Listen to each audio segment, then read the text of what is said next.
Samahan natin sa pagpapasalamat ang ating mga kapatid mula sa bayan. Para sa tanging intensyon, samahan natin sa pananalangin sina Lupe Marquez, Lucinda Manisa, Elena Hernandez, Jeff Ani, Berger, Bob Kalika, Victor Ladies at Kahina Sabasa. Gayon din alalahanin natin ang ating mga lumako, lalo-lalo na si Danita Milan, Perfecto at Urbana, Sansano, Scott Norris, Angelina Castillo, Agustin Guzman, Patricia Benida, Medio, Robert and Luis Berger. Magsitayo po ang lahat para sa orasyon.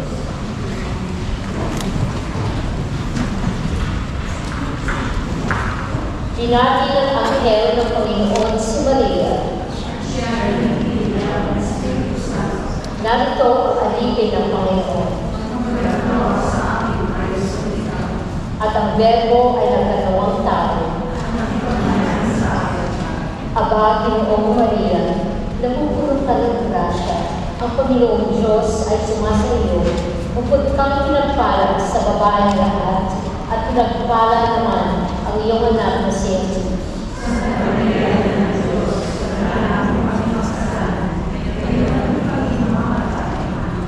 Ipanalangin mo kami, Santang Ina ng Diyos. Manalangin tayo. Panginoon ng Diyos, sila nawa ang mga kapagawa na iyong mahal na kilala at ilang kanilang sa pamamagitan ng Diyos at ang magawa naman ng mga kapagawa sa Yesu Cristo natin. Halahala ang mga sa kanyang pagpapasahan at pagpapakasalutos. Kapakinabangan mo kami ng kanyang pagkabuhay na mag-ulis ang pagpapakasahan sa pamamagitan ng Yesu Cristo natin. Luwalhati sa Ama, sa Anak, at sa Espiritu Santo.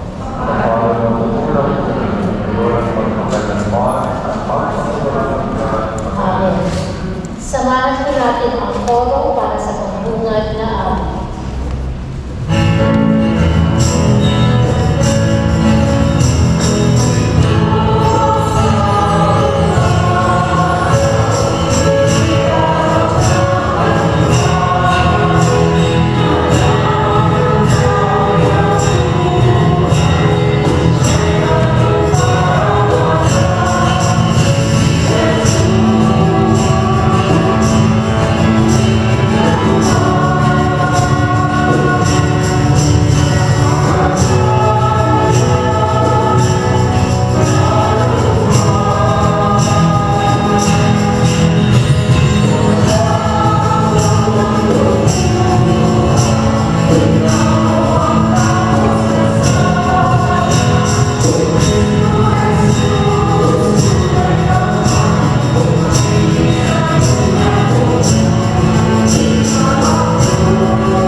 Santo, sumainyo ang Panginoon. Binabati ko ang lahat ng mga Maria ginagawa dito. Napakarami mo ng Maria pinay. Itong araw ng Mayo, pinaparangal natin ang mga labing ng Maria at bilang tradisyon sa napakalaking pagkakataon na tayo magpahayag na tayo po yung mga anak ng mga labing ng Maria. Kaya sa banal na misang ito, bukas natin ang ating panungal at tulad ng Maria, bukas sa salita sa salita ng Diyos na ipinahayag sa Kanya. Kaya nga mga kapatid, bilang pangahanda ng ating banal na pagdiriwang, pagsisihan po natin ang ating mga kasalanan, humingi tayo ng awa at kapatawaran sa Panginoong Diyos. Panginoong Jesus, pinagdilingan mo ang iyong mga disipulo na magmakalan, ngunit napunin mo kaming mamukay ayon sa iyong utos. Panginoon, kaawaan kami. Panginoon, kaawaan mo kami.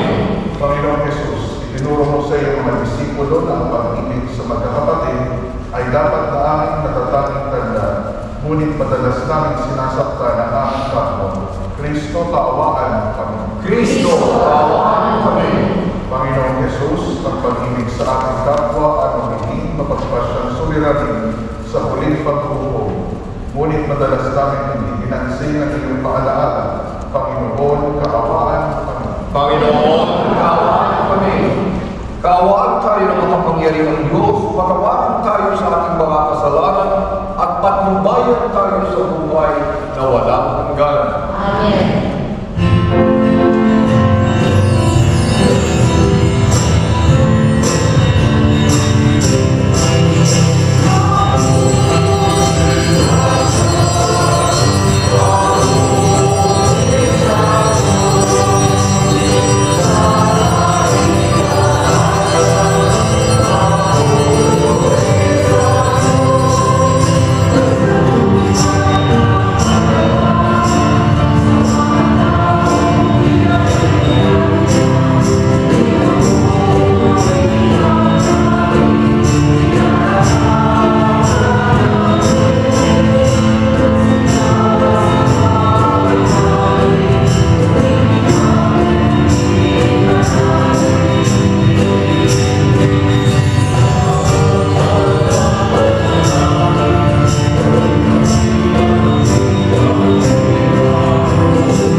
Ama naming makapangyarihan, kami mga tinubo sa tunghayan ay tunghayan mo ngayon sa iyong kagandahang loob upang sa pagsampalataya sa anak mo si Kristo, makamta ng kalayaan at pamana sa piling mo sa pamagitan niya kasama ng Espiritu Santo magpasawalang hanggan. Amen. Magsipo po lahat at ating pakinggan ang mga pagbasa.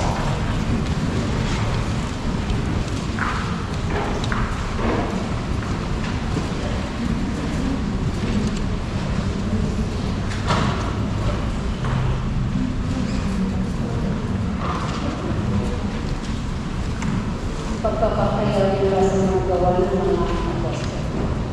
Noong mga araw na yun, nagbalik sila Pablo at Bernabe sa Lystra, sa Iconium at sa Antioquia ng Pisidia. Pinadatat nilang kalooban ng mga alagad at pinagkayuman na nagiging tapat sa pananampalataya. Magdaraan sila tayo maraming kapagkatiyan bago nakapasok sa kaharian ng Diyos. Turo nila sa kanya. Sa bawat simbahan, humiran sila ng katandang mamamahalat at matapos manalangin at mag-ayuno ang mga itinagbubutin nila sa Panginoon ng kanilang pinananabigan. Pinahati nila ang Pisidia at nakaritong at nakarating ng Pamilya. Ipinangalan nila sa Perga ang salita ng Diyos at pagkatapos ay lumabas sila sa Italia. Mula roon, naglayag sila ng pabalik sa Antioquia. Dito sila nagsimula ng gawain ginanap nila matapos silang itagubili sa pagkakalingan ng Diyos. Pagdating doon, pinili nila ang mga kaanin ng simbahan at isinalagsa ang lahat ng ginawa ng Diyos sa pamamagitan nila at kung paano lulusan nila ang daan upang makapamanampalataya ng mga ang salita ng Diyos. Salamat sa Diyos.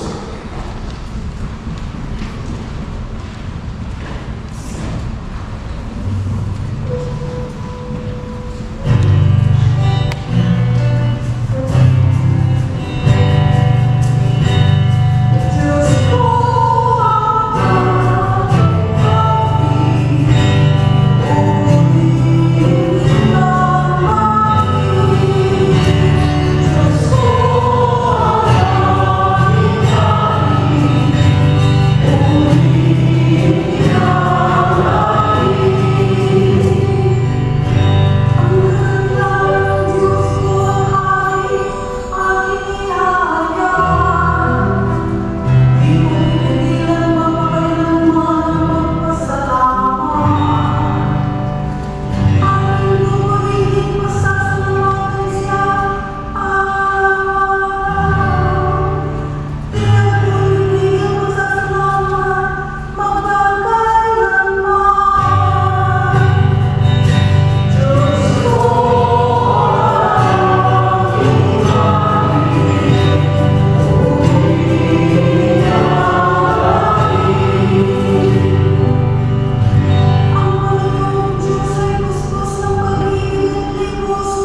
Ikalawang pagbasa, pagpapahayag mula sa aklat ng Mahayag.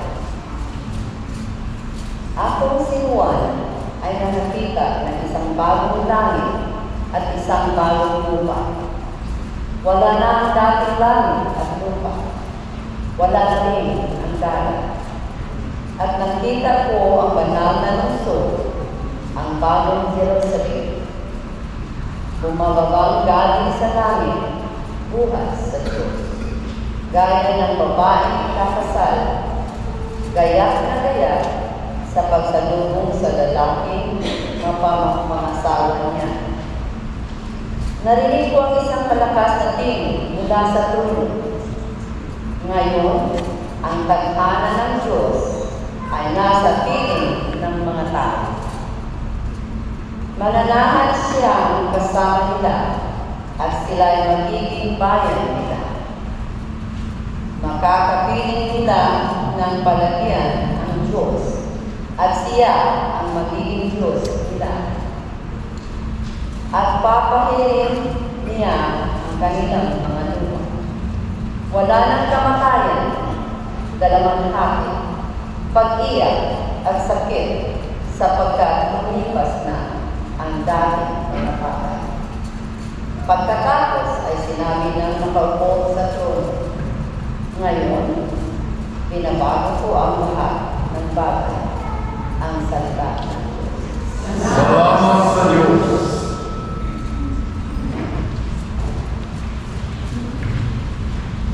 Bilang paggaling sa Ebanghelyo ng Sayo na natin.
Pagkaalis ni Judas mula sa huling hapunan, sinabi ni Jesus, ngayon makakayag na ang karangalan ng anak ng tao at makakayag din ang karangalan ng Diyos sa pamamagitan niya. At kung makayag na nga ang karangalan ng Diyos, ang Diyos naman ang magkakayag ng karangalan ng anak at gagawin niya ito agad. Mga anak, kaunting panahon na lamang ninyo ako makakasama. Isang bagong utos ang ibinibigay ko sa inyo, mag-ibigan kayo. Kung paano iniibig ko kayo, gayon din naman mag-ibigan kayo. Kung kayo'y mag-ibigan, makikilala ng lahat na kayo'y mga alagad ko. Ang mabuting balita ng Panginoon. Pinupuri ka namin, Panginoong Jesucristo.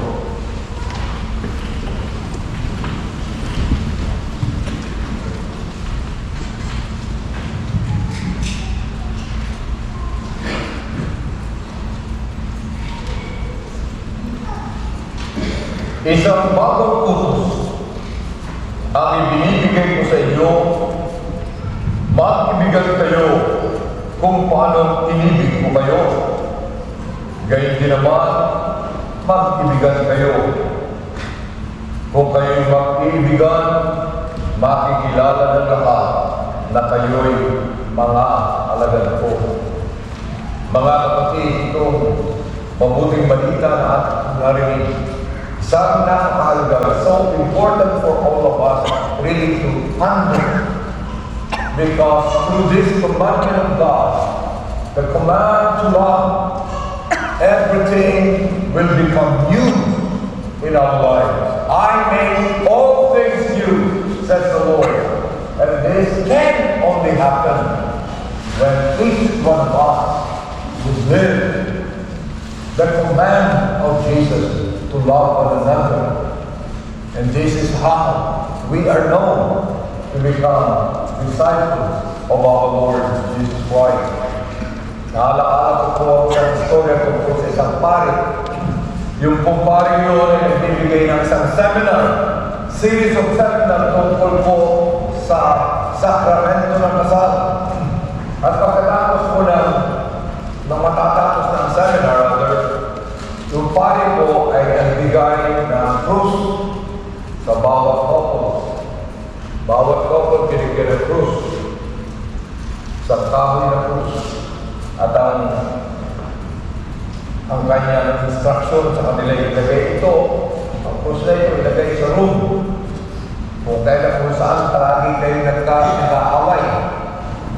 At kapag nilagay niyo sa krus na yan, maalaala niyo ang salita ng Diyos na ito.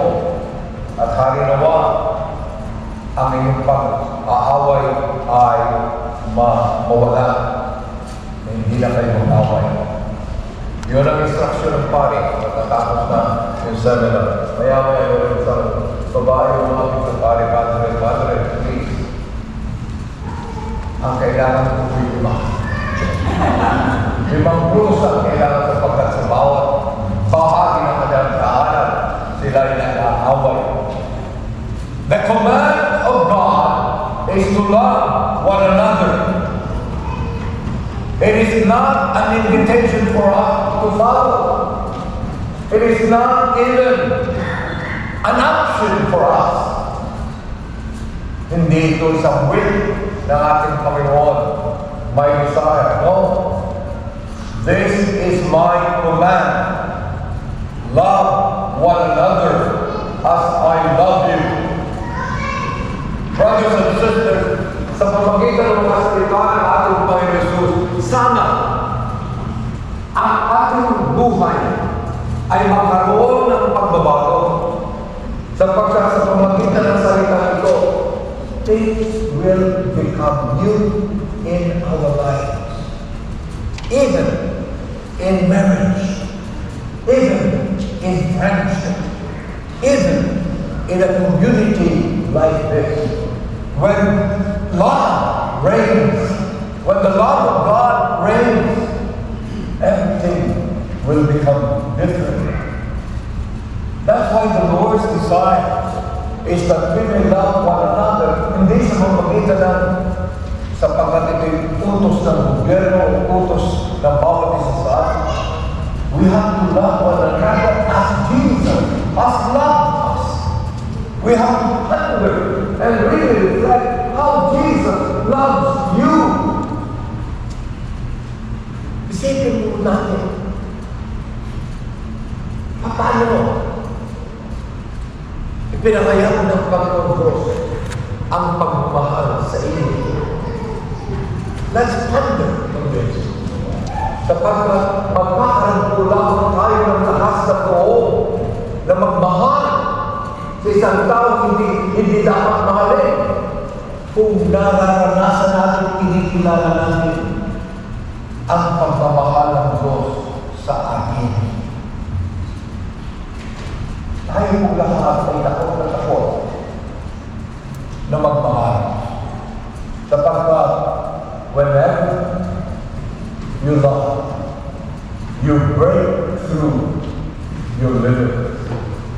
You are breaking through your limit and entrusting yourself to the other. Takot na takot tayo sapagkat kapag tayo po ay nag-breakthrough sa ating limitasyon at ipinagkatiwala natin ang buhay natin sa ibang tao, nagkakaroon tayo ng damdamin ng walang kasinuhan. Mga kapatid, kung ang ating gagawin pagmamahal sa kapwa ay dahil sa naramdaman natin at nakilala natin pagmamahal ng Diyos sa atin, hindi po tayo magkakasok. Hindi tayo magkakasok na magtiwala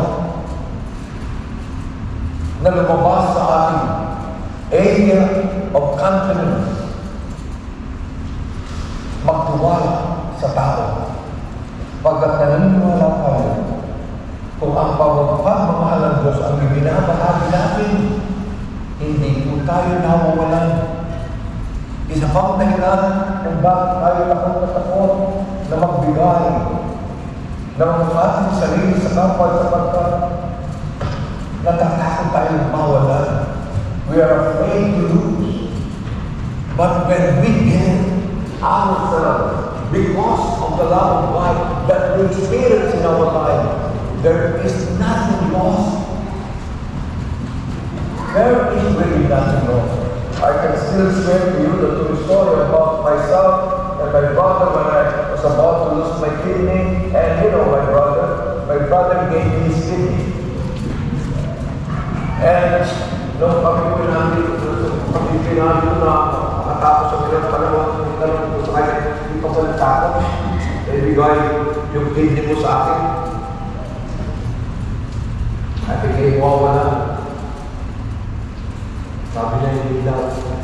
Sapagkat yung ibinigay niyang kidney para sa aking pamilya, hindi rin nawala. Sapagkat nakita niya na binigay niya sa akin, hindi nagpatuloy sa akin na ako'y mabuhay, hindi patay na ako, at magpatuloy sa aking ministeryo.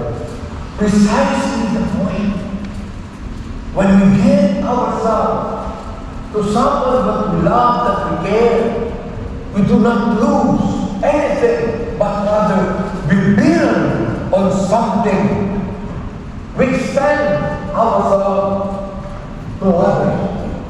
Ito ang dahilan kung bakit ang Panginoong Diyos ay nagsasalita sa atin ng ganito sapagkat gusto ng Panginoong Diyos na ang pagmamahal ay pinagkaloob sa atin ay maging extension ng kanyang sarili sa buhay natin. We build the image and likeness of God in us. We build that same love of God and Spirit to others. Hindi po nawawala. Kaya mga kapatid, there is nothing wrong. It is not an option for us to not love because we are people of God. Kaya nga, tayo po yung mga mag-asawa. Bakit din po niyo ang asawa kahit yung asawa niyo nagkakamali? Bakit? Sapagkat ito ang pagmamahal ng Diyos sa inyo. This is how the Lord loves you. Mahalin niyo ang inyong asawa kahit ang inyong your husband does not meet your expectation, does not even satisfy your needs. Mahalin. Why? Because the Lord loves you. Tayo mga magulang, kahit ang ating mga alam mo sa ilang pangahirap, supilin, matigas ka ang loob, lumaki na dito sa Amerika, iba na ugali. Mahalin natin ang ating mga anak because the Lord loves you.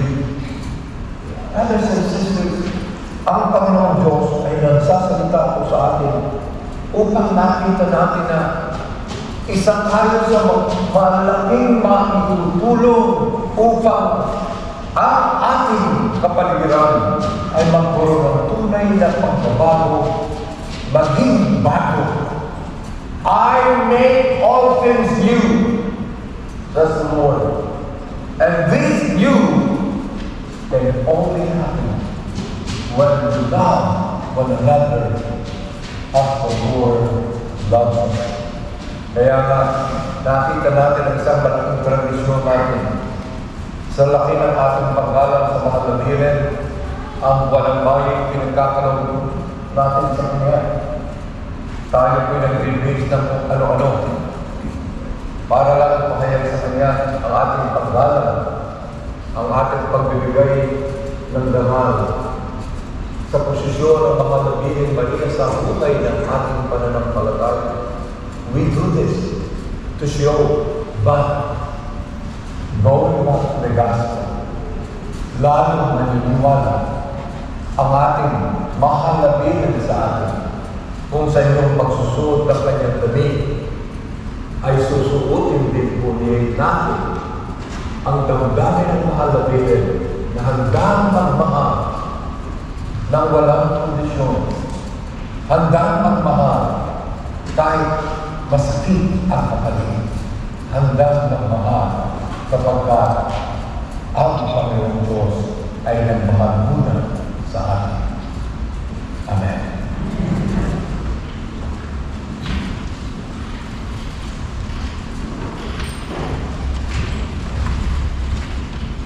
Magsitayo po ang lahat.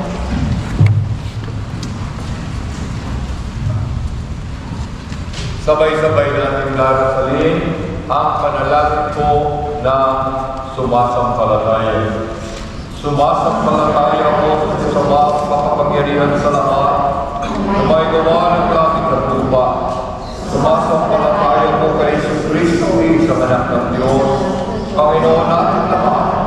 Nakatawang tao siya na lang ng Espiritu Santo, pinanganak sa Santa Maria Virgen, pinagpasakit ni Poncio Pilato, pinako sa krus na matay, pinilibig, nanawag sa pinaroroonan ng mga yumao na may katong araw mo kung may matuli. Laluluklok sa kanan ng Diyos sa mga makapangyarihan sa lahat. Doon magmumula ang marinig ko sa nakabubuhay at nakamatay na tao. Sumasampalataya naman ako sa Espiritu Santo, sa banal sa Simbahan Katolika, sa kasamahan ng mga banal, sa kapatawaran ng mga kasalanan, sa pagkabuhay ng muli ng nakamatay na tao, at sa buhay na walang hanggan. Amen. Ang tapat at isinasabuhay na pag-ibig sa kapwa, ang siyang marapat maging takat ng ating mga pamayanan at ng bawat isa sa atin, sapagkat ito hindi madaling gawin. Buong tiwala natin hilingin ang tulong ng Panginoon. Ang itutugon natin lahat, Panginoon, turuan mo kami magmahal. Panginoon, turuan mo kami magmahal.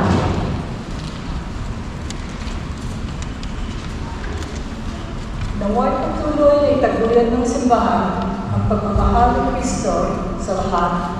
Manalangin tayo sa Panginoon. Panginoon, turuan mo kami magmahal.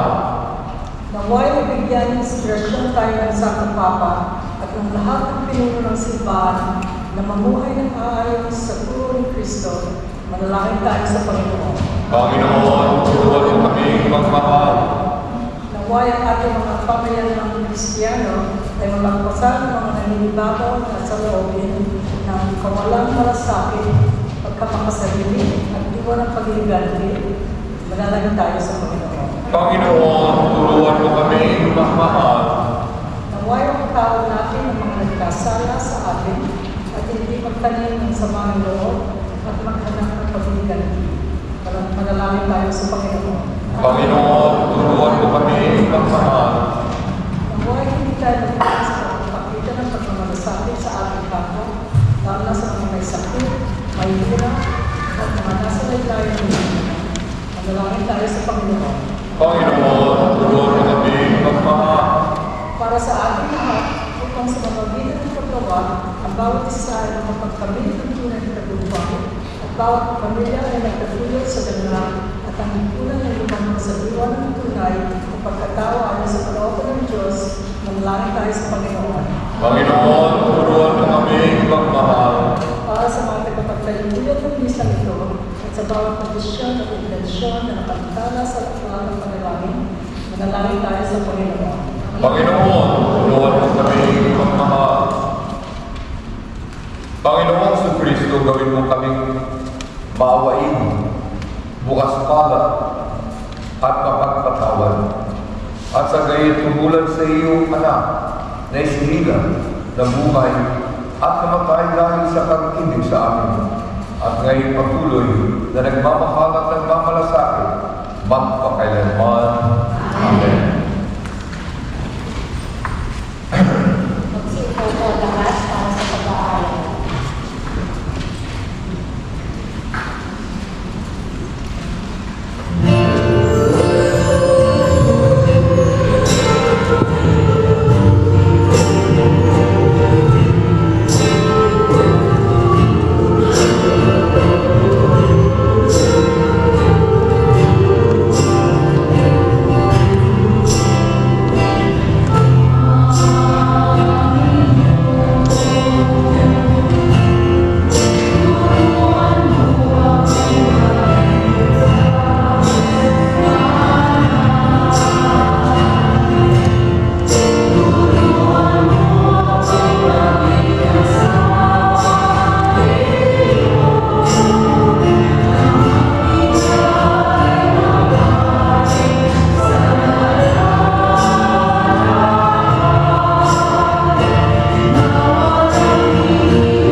makapangyarihan.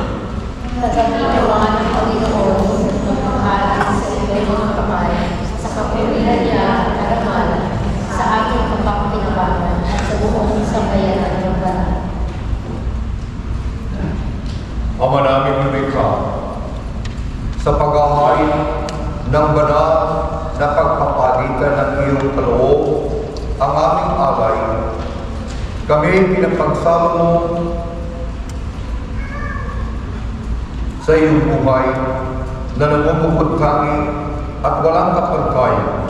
Ipagkaloob mo ang aming pakikinabang sa iyong pakikisama, aming masahan at siya rin umiral sa aming pamumuhay araw-araw sa pamagitan ni Jesucristo kasama ng Espiritu Santo magpasawalang hanggan.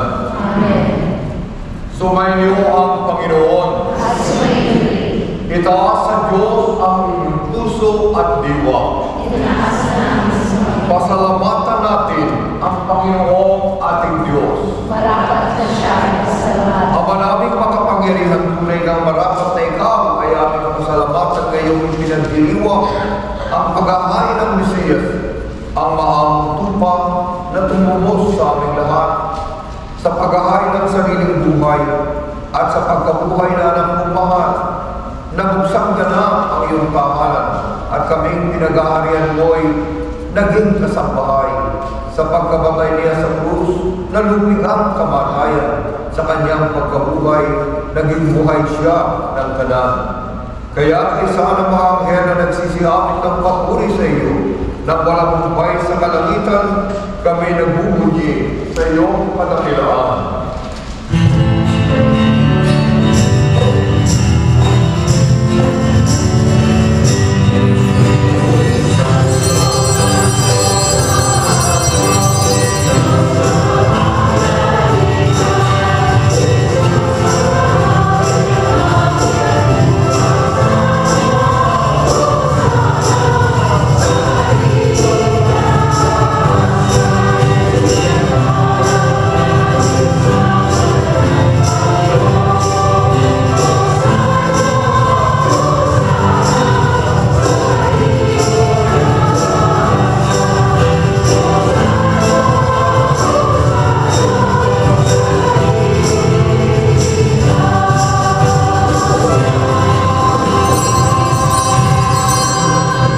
Magsinuhod po lahat.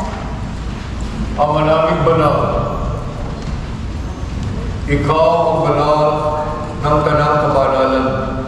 Kaya sa pamagitan ng iyong Espiritu, gawin mong banal ang mga kaloob na ito upang para sa amin maging katawan at dugo ng aming Panginoon Jesucristo. Bago niya pinagtisa ang pusang loob na maging handog, hinawakan niya ang tinapay, pinasalamatan kaniya, pinaghati-hati ni iyon, iniabot sa kanyang mga alagad at sinabi, tanggapin ninyong lahat ito at kanin. Ito ang aking katawan na ihahandog para sa inyo.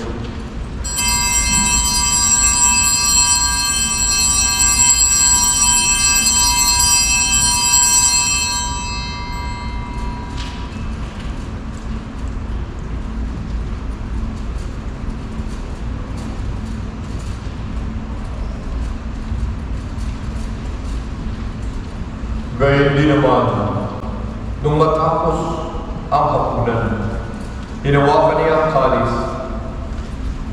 Muli kaniyang pinasalamatan, iniabot niya ang kalis sa kanyang mga alagad at sinabi, tanggapin ninyong lahat ito at inumin. Ito ang kalis ng aking dugo, ng bawat walang hanggang tipan. Ang aking dugo na ibubuhos para sa inyo at para sa lahat sa ikapagpapatawad ng mga kasalanan. Gawin ninyo ito sa pag-aalaala sa akin.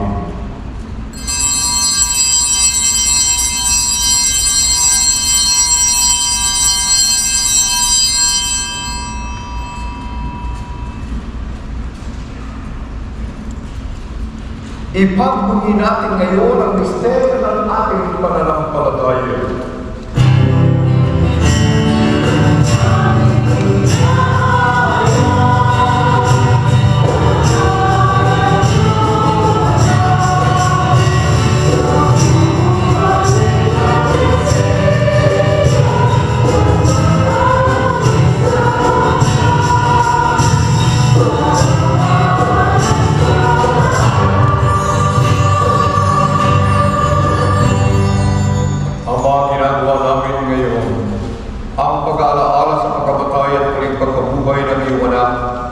Kaya tiniaalay namin sa iyo ang tinapay na nagbibigay buhay at ang kalis na nagkakaloob ng kaligtasan. Kami nagpapasalamat dahil kami yung minarapat at tumayo sa harap mo para maglingkod sa iyo. Sinasama namin kaming magsasalo-salo ng katawan at dugo ni Kristo ay mabuklod sa pagkakaisa sa pamagitan ng Espiritu Santo. Ama, lingapin mo yung simbahang laganap sa buong daigdig, kasama kaysa ni Leon ika-14 na aming Santo Papa at ni William na aming Obispo na Kaparian. Alalahanin mo rin ang aming kapatid na nakulay na may pag-asang sila'y muling mabubuhay ngayon din ang lahat ng mga pumanap. Kaawaan mo sila patuloy sa iyong kaliwanagan. Kaawaan mo pag-itapatin kami lahat na makasalo sa buhay na walang wakas. Kaysa na mahal na Birheng Maria, Reyna ng Diyos, kaysa na mga apostolat ng lahat ng mga banal na nabuhay dito sa daigdig ng kalugod-lugod sa iyo, may magdiwang namin ang pagpupuri sa ikararaman mo sa pamagitan ng iyong anak na aming Panginoon Jesucristo.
Sa tagubili na nakagagaling na tutos at turo ng Panginoon natin ang Diyos, ipahayag natin ng lakas loob.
Hinihiling namin, kami iniadya sa lahat ng masama, pagkalooban ng kapayapaan araw-araw ay iligtas sa kasalanan, at ilayo sa lahat ng kapamakan samantalang aming pinananabikan ang dakilang araw ng pagpahayag ng tagapagligtas namin si Jesucristo.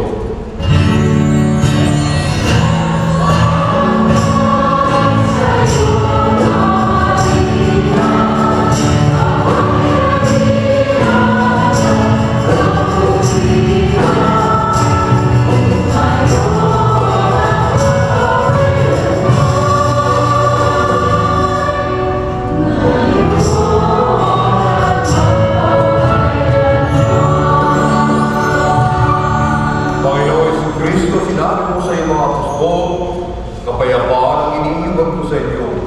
Ang aking kapayapaan ay binibigay ko sa inyo. Tungayan mo ang aming pananampalataya at wag ang aming mga pagkakasala.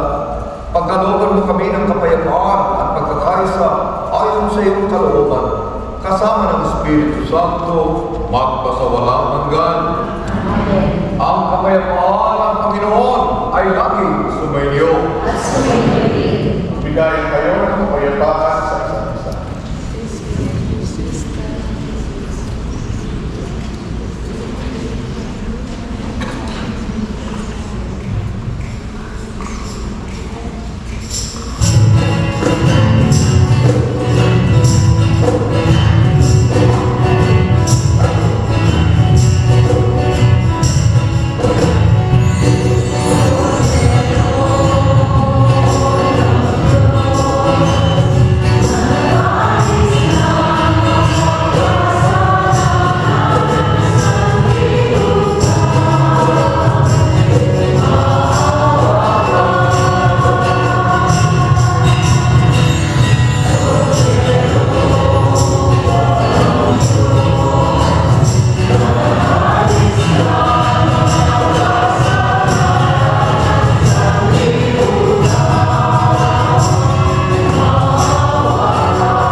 Mga kapatid, ito sa Jesus.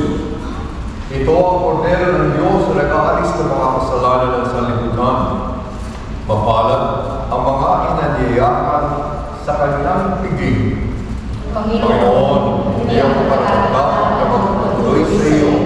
Ngunit sa isang salita mo lamang, gagalingin ako. Ipagsandalan, nawagan ang katawan ng Kristo para sa buhay na walang hanggan.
Manalangin tayo. Sa iyo po lahat.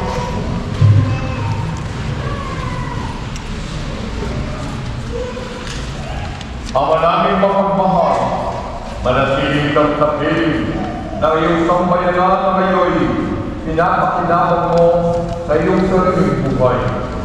At gawin mo kaming pasulong na makahakbang mula sa dati naming pagkakasalanan patungo sa pagbabagong nagdudulot ng iyong kabutihan. Sa pamagitan ni Yesu Cristo kasama ng Espiritu Santo, magpasawalang hanggan. Amen. Pagsiko, umula lahat para sa ilang mga kapatid. Magandang hapon po sa inyong lahat. Hindi ko nagpapasalamat ang Joy to Spirit at ang isa ng sambayanan sa pagdalo ng ating mga Maria sa hapon ito. Ang magiging flow mo ng ating posisyon, habang na-awit ng koro, ang huling awit, pipila po ang ating mga Maria kasama ng mga anghel sa harap para po masasala ang ating posisyon. Pangalawa po, nais natin pasalamatan ang ating tagapagdiwa, Father Pete Literal, kasama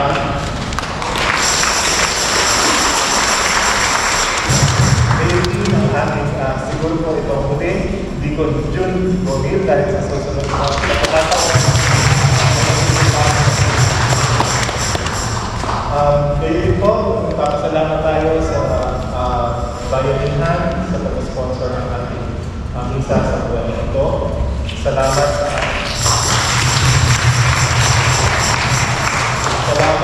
ating sakristan, sa Eucharistic Minister, at sa ating ang lahat po ay inaanyayahan na dumalo para sa player po yung kauna ginagawa sponsored by the Archdiocese Filipino Council. Ito ay Faith and Leadership Assembly for Renewal and Empowerment. Ito po ay gagawin sa simbahan ni Father Dave, St. John Evangelist Roman Catholic Church sa Heights, Maryland. Ito po ay sa Sabado, ikatatlupot May 31st, alauna ng hapon, at susundan po ng anticipated Mass at ng dinner and fellowship pagkatapos. Ito po ay sa pangunguna ng Father Dave. Sana po sa inyo pong mga misalet, meron pong QR code, pwede po gamitin o scan, at nandun po ang kontak niya ang engineer at para po mag-register para sa inyo. Maraming salamat. Next po na kailangan ng katawan at bago po ng blessing sa may kaarawan, diniwala anniversary ng kasal. Muli ko pong ipinapabatid sa iyo, official na po, ako po ay pinahambalik sa June 21.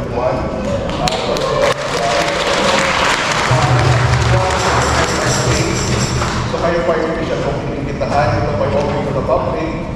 Kaya June 21 po alas 10 ng umaga sa Cathedral of Mary Archway.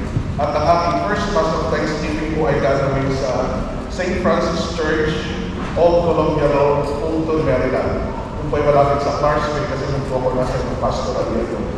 So hindi ko kami yung panalangin, kami po ay aling nawasinaan na magiging part ng Archdiocese of Baltimore para sa lahat ng aming ordination. So salamat po ang kasahan ko kayo sa June 21, ordination po ang June 22 yung aming first.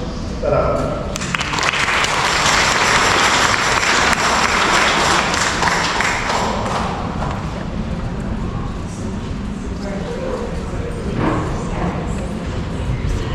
Naaayahan po natin ang mga may birthday and anniversary to the month of May forward for special blessing.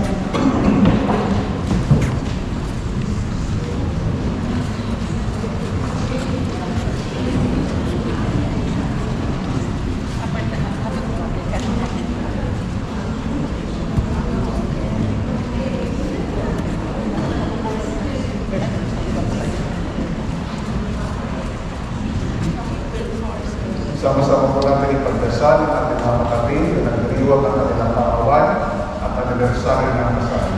Manalangin tayo. Ama namin pagmahal, salamat sa biyaya ng buhay at pag-ibig.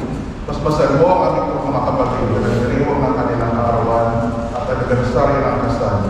Patuloy mo silang gabayan at sa lahat ng kapahamakan at sakit at makayanan ng pagsubok sa buhay upang mas lalo pa rin ang mapanago at pag-ibig sa iyo ang paglilingkod sa kapwa at sa isa't isa. Ito'y aming dalangin sa pamamagitan ni Kristo kasama ng panalangin ng Mahal na Birhen Maria. Amen.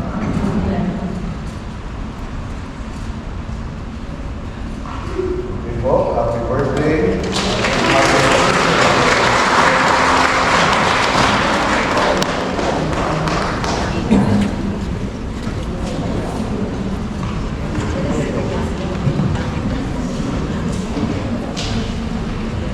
So nais ko pong ipaalala yung gagawin prayer. Ito po yung retreat. Ito po yung special retreat para sa mga Pilipino. Inaanyahan ko kayong lahat na sumasunod. Kinakagyan ng pagkakataon na makita natin ang ating kapwa Pilipino doon para sa isang magandang pagninilay tungkol sa ating layunin ang ating sacred purpose po ng buhay natin ay ating pong mapailig sa harapan ng Diyos. Pagsasayin tayo lahat. Sumainyo ang Panginoon. Pagpalain kayo ng makapangyarihang Diyos, Ama, Anak, at ng Espiritu Santo. Amen. Tapos ang ating mga napasariwang, mabayan kayo sa pag-ibig ni Kristo. Alleluia, alleluia. Salamat sa Diyos. Alleluia, alleluia.